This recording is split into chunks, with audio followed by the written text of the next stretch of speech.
throw it open to questions. I think we've got roving mics somewhere in the back, so got a question. Let's start with Steve Stewart.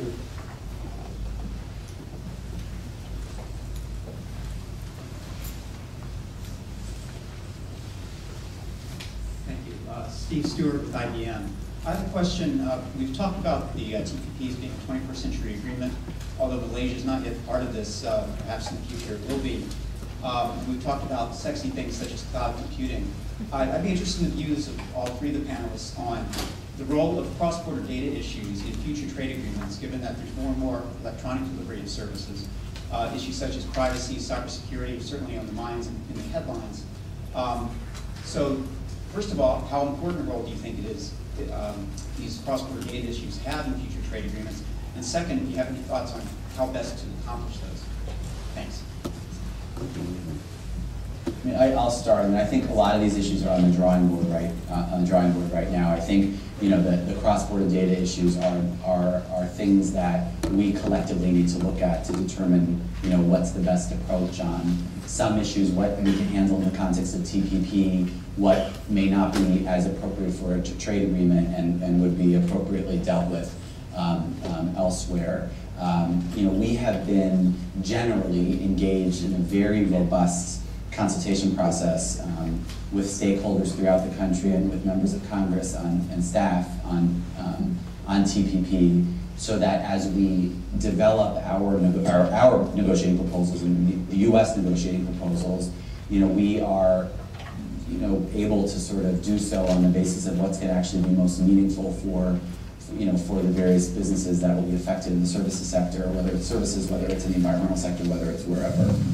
And so as we develop our proposals on TPP, in particularly in the services sector, what do we want to do with respect to data issues, digital products, et cetera? I mean, these are things that we're working through. Well, I'll just answer it. It'll have to be an appallingly ignorant answer because I can't pretend I've focused on this. I'll just give you an off-the-cuff instinctive reaction is, because we're an open society, so there are no political issues about of the type we read about that we are particularly concerned about. I personally, like so many citizens of so many countries, am deeply concerned about the long-term privacy issues around digital information and advanced search functions. And I would instinctively, if my negotiators came to talk to me about this, ask them, have you got, if I can use standard terminology of trade agreements, the concept of general exceptions, have you got some carve-out that allows legitimate action to protect privacy, and we're not going to face an impossible demand on a trade agreement. We can't do that because we have some trade agreement, when, as long as it's not, to use classical Article 20 language, a disguised restriction on trade services. So I want to be sure there was some type of provision in an agreement of privacy. But this is literally off the top of my head. I wouldn't pretend that I thought this through. So we are open, democratic society which encourages the free flow of information and deeply believes in the utility of that. And I just find the whole digitization process just so liberating. But for me, there's a privacy issue that our societies are just at the early stages of getting our head around, and I sure as hell don't want some trade agreement to be stopping appropriate regulation around that in the future. We've not been formally involved yet in detailed discussions, so I'm in no position to give any specific comment on this subject, but I think one general remark I would like to add is that this is supposed to be a high quality agreement. I would like to believe that a high quality agreement would have to cover some issues raised. Thank you.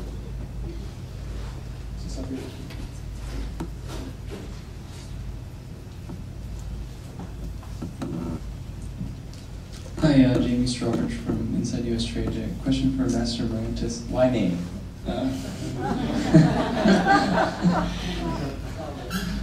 You mentioned the Korea FTA, Ambassador, huge priority for so many people in this room, and the date set out in November to try to conclude the issues by that time. But as far as we can tell anyway in the private sector, it doesn't seem like there have been any high-level meetings yet between the U.S. and South Korea to start those negotiations, and also doesn't seem like the U.S. has made any negotiating proposal yet to South Korea on how to come up with a fix for beef and autos. Can you give us any sense on when that process will start, and if it is going to start before the November 2nd election? Thanks. We're under marching orders from the president to conclude a deal by the November G20, and I'm confident that the timeline that we're on will get us there. Let's go back.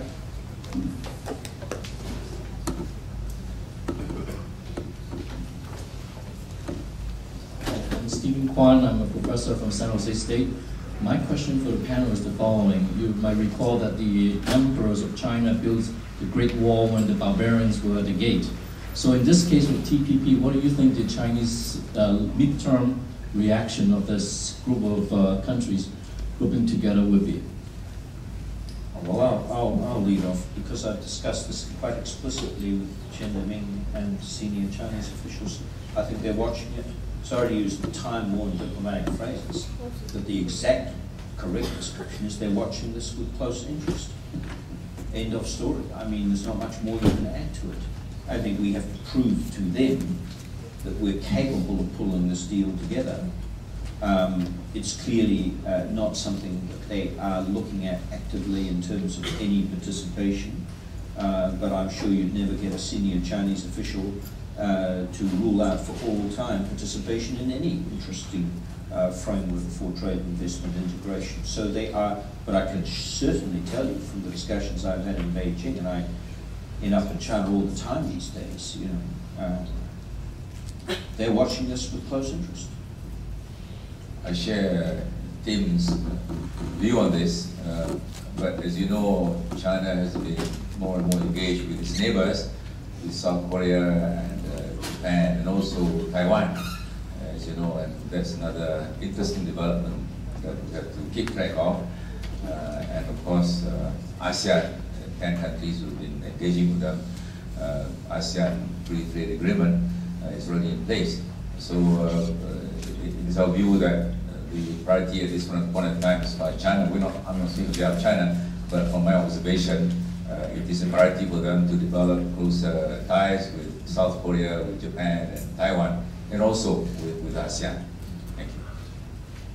I don't have much to add other than, the goal of the TPP is to serve as a platform for regional economic integration in the Asia Pacific, and I think, China and other countries in the region will be watching the progress in the negotiations with interest. If I may just add one thing, because Mustafa's comment made me realise that there's a dimension that I think we're very conscious of in Malaysia, New Zealand, and Southeast Asia and Australia, but perhaps is less well known here. TPP is not the only kid on the block in terms of alternative templates for trade, investment, integration in the Asia Pacific.